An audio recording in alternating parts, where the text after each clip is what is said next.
నిట్టూర్పులో కూడా ఇలా కోరిన భక్తుడు. నిట్టూర్పులో కోరిన భక్తుడు ఎవరు? ఏం కోరాడు? ఎవరి కోసం కోరాడు? తెలుసుకోవాలనిపిస్తుందా? తెలుసుకుందాం.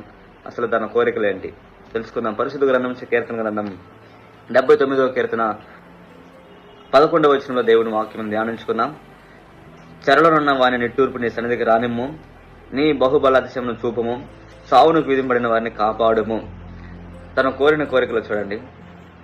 బందీ అవుతున్న వారిని, బందీగా ఉండి రోధిస్తున్న వారిని నీ సన్నిధికి రానిమ్ము.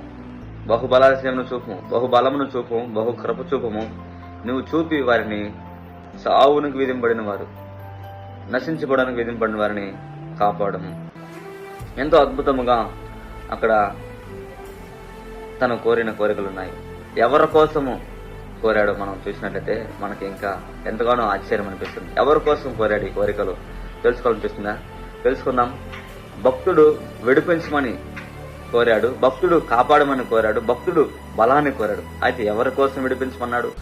ఎవరి కోసం కాపాడమన్నాడు? ఎవరి కోసం బలాన్ని కోరుతున్నాడు అంటే 10వ వచనంలో ఒక లైన్ చూసినట్లయితే మనకు అర్థమవుతుంది. వారు దేవుడు ఎక్కడున్నాడని అన్య జనులు పలుకునేలా, ప్రభువా నీ నామం అవమానపరచబడకుండా, నీ నామము హేళన కాకుండా, అన్యుల మధ్యలో ధన్యులుగా మేము జీవించే విధంగా మా నిట్టూర్పులు మీ బిడ్డల జీవితాలని కాపాడము అని దేవుని గురించి తను ఆలోచిస్తూ నిట్టూర్పు వేస్తున్నాడు. నువ్వు వారిని కాపాడి నీ నామాన్ని గణపరచు, నీ నామాన్ని మహిమపరచు, నీ నామం అవమానపరచబడకుండా ఉండాలి అని తన ప్రార్థనలో నిట్టూర్పులు విడుస్తున్నాడు. ఈరోజు మన జీవితాల్లో దేవుడి నామం అవమానపరచబడకుండా జీవించాలని, ప్రార్థించాలని, వాక్యానుసారంగా జీవించాలని, దేవుడి మాటలు వినాలని, దేవుడి సన్నిధిలో దేవుని వాక్యానుసారంగా అనుసరించి నడవాలని, మాటలతో గాని క్రియలతో గాని అన్ని విధాలుగా దేవుడి నామం గణపరచబడాలని మనము కోరేవారుగా ఉన్నామా?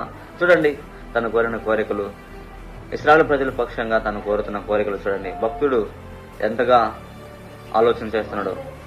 దేవా నీ నామం అవమానపరచబడకుండా నీ ప్రజలను రక్షించము, నీ ప్రజలను కాపాడము, బలపరచుము అని తను ప్రార్థన చేసేవాడుగా ఉన్నాడు. అలా తను విజ్ఞాపన చేసి కోరికలు కోరేవాడుగా ఉన్నాడు. ఈరోజు మనం అలా ఉన్నామా? మరి ఎలా ఉన్నామో ఒకసారి ఆలోచించండి. ఒక భక్తుడు నన్ను హిజ్కియా మహారాజు భక్తుడు మనం చూసినట్లయితే 2వ రాజుల గ్రంథం 19వ అధ్యాయం 16వ వచనం మనం చూసినట్లయితే, యెహోవా చెవియొగ్గి ఆలకింపుము, యెహోవా కనులు తెరిచి దృష్టించుము, జీవము గల దేవుడని యెహోవాను దూషించడానికి సన్నేరపు పంపిన మాటలను చెవిని బెట్టుము.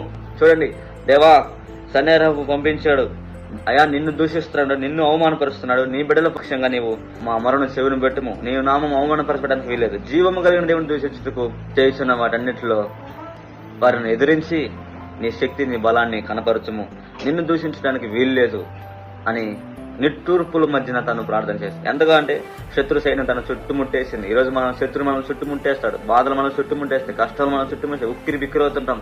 అలాంటి సమయంలో కానీ దేవుడిని పైన ఆధారపడి మన నిట్టూర్పులు ఎలా అయినా సరే దేవుడు నామం ఘనపరచాలి, అవమానపరచబడకుండా అని కోరే కోరికలుగా మనం ఉన్నామా? ఒక్కసారి ఆలోచించే మిత్రమం. ఇలా మనం ఉన్నట్లయితే దేవుడు ఎంతగానో సంతోషపడి మన జీవితాలను దీవిస్తాడు, ఆశీర్వదిస్తాడు, ఉన్నతమైన స్థితికి నడిపిస్తాడు. అయితే మనం భక్తుడిని చూస్తాం కదా, ఎవరి కోసం భక్తుడు విడిపించమంటున్నాడు, కాపాడమంటున్నాడు, బలపరచమంటే దేవుడి నామాన్ని గణపరచడానికే.